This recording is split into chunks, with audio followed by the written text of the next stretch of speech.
Hey guys, welcome back to my new vlog. এটা আমি পরে শুট করছি, সেটার জন্য মনার চুলটা আপাতত নেই। এখনকার যে ব্লগটা আমি শেয়ার করছি, আচ্ছা দেখো এখনকার যে ব্লগ, এই দেখো কি অবস্থা। আমি ব্লগ এর জন্যই করতে পারি না, ছাড়। তো এখন যেই ব্লগটা আমি শেয়ার করছি সেই ব্লগটা হলো আমরা যাচ্ছি এখন জলপাইগুড়িতে। সেই ব্লগটা শেয়ার সাথে ভিডিওটা স্টার্ট করলাম। তো সেই মতো আমরা বাসে উঠে পড়লাম। বাড়ির সামনে থেকে আমরা এই বাসটা পেয়েছিলাম।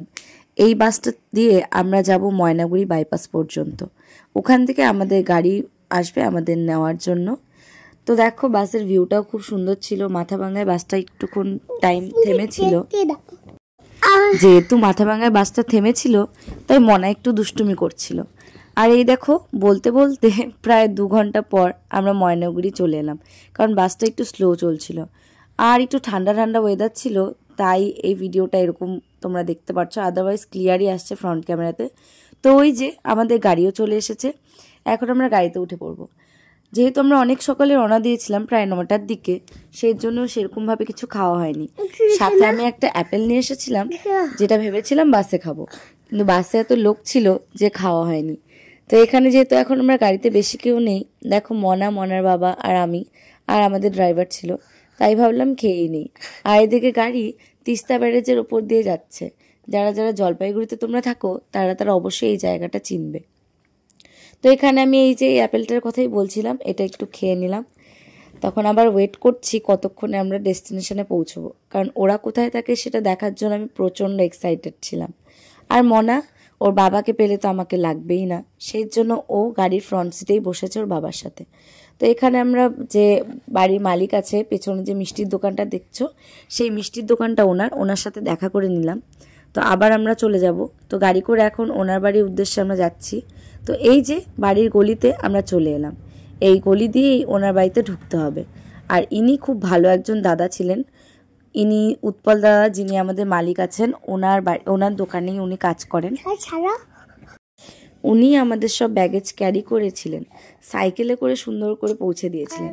আর মনার সাথে এত ভালোভাবে বিহেভ করছিলেন উনি, নাম জিজ্ঞেস করার থেকে শুরু করে সব কিছু। মনা তো খুবই আনন্দ পাচ্ছিল এখানে, কিন্তু রাস্তাটা একটু এবড়ো খেবড়ো ছিল জন্য ওর খুব অসুবিধা হচ্ছিল। আর এখানে একটা ভালো জিনিস কি, প্রত্যেকটা বাড়িতেই মন্দির রয়েছে। যা দেখছি প্রায় 100% বাড়িতেই আমি মন্দির দেখেছিলাম। তো এই যে বলতে বলতে কেয়াদের বাড়ি মানে উৎপল দাদাদের বাড়ি আমরা চলে এলাম। এই দেখো এই বিল্ডিংটার উপরতলায় মনার বাবা আর আমাদের মুন্না ভাই, ওরা দুজন ভাড়া থাকেন। আর নিচতলায় যে বাড়ির মালিক আছেন উৎপল দা, উনি ভাড়া থাকেন। এখানে দইয়ের হাঁড়ি থেকে বুঝতেই পারছো ওদের মিষ্টির দোকান যে। তো ঢুকতেই মিডল ফ্লোরে ওদের একটা ঠাকুর ঘর রয়েছে, খুবই সুন্দর। সেটা আমি তোমাদের দেখিয়ে দিই। দেখো ঠাকুর ঘরটাতে গোপাল আছেন, লক্ষ্মী আছেন, আরও অনেকেই আছেন। তো আমি ঠিকঠাকভাবে দেখার সময় পাইনি অত একটা, কারণ বাইরে থেকে এসেছিলাম, আগে হাত পা ধুতে হতো। তো মনাকেও দেখালো ওর বাবা। দেখানোর পরে মনা নমস্কার করছিল। দেখো আর ওর একটা ভালো স্বভাব আছে, বলে যে ঠাকুর সবাইকে ভালো রাখো।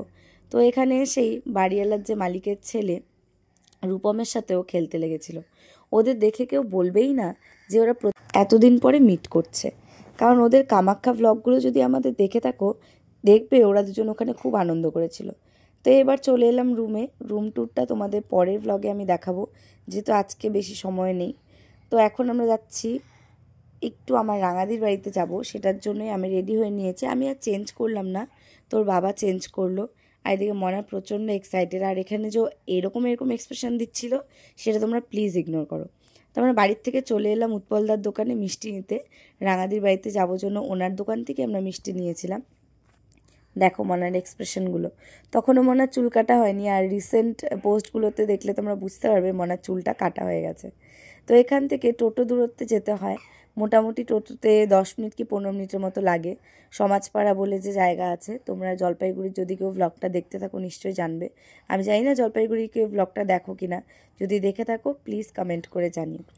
তো এখানে বলতে বলতে আমরা রাঙাদির বাড়িতেও চলে এলাম। আর মনা ওর খুব সুন্দর দুটো সাথী পেয়ে গেল। দেখো এখানেই বসে বসে ও মিষ্টি খাচ্ছে। রাঙাদি যাওয়ার সাথে সাথে ওকে মিষ্টি দিয়ে দিয়েছে, আর সেগুলো সেই করে খাচ্ছে। আর এদিকে সোনু ডল ওদের সাথেও খেলছে। আমার বড় মামি, রাঙাদি, জিজু সবাই জামাই আপ্যায়নে ব্যস্ত। আর মনা এখানে ওর দিদিদের চালাতে ব্যস্ত। সোনু আর ডলের সাথে খুবই খেলেছিল। আশা করি তোমাদের এই ব্লগটা ভালো লাগলো।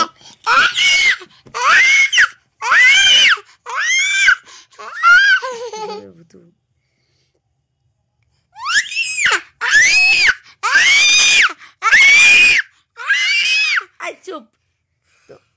ডে 1 জলপাইগুড়িতে তোমাদের এটাই দেখালাম। ডে 2 কালকে আবার তোমাদের দেখাবো। টাটা। জানি ভিডিও দিতে পারছি না, প্লিজ কেউ কিছু মাইন্ড করো না, ওকে? সো ভিডিওটা ভালো লাগলে অবশ্যই শেয়ার করে দিও সবার সাথে, যাতে আমার চ্যানেলটা একটু রিচ বাড়ে। শুধু শুধু বললে লাভ নেই, কারণ অনেক আমি ভিডিও ছাড়ি না, শর্টস করি না, সেটা যে অনেক রিচ কমে গেছে আমারই দোষে। তো তোমরা একটু হেল্প করো। Bye bye bye bye bye.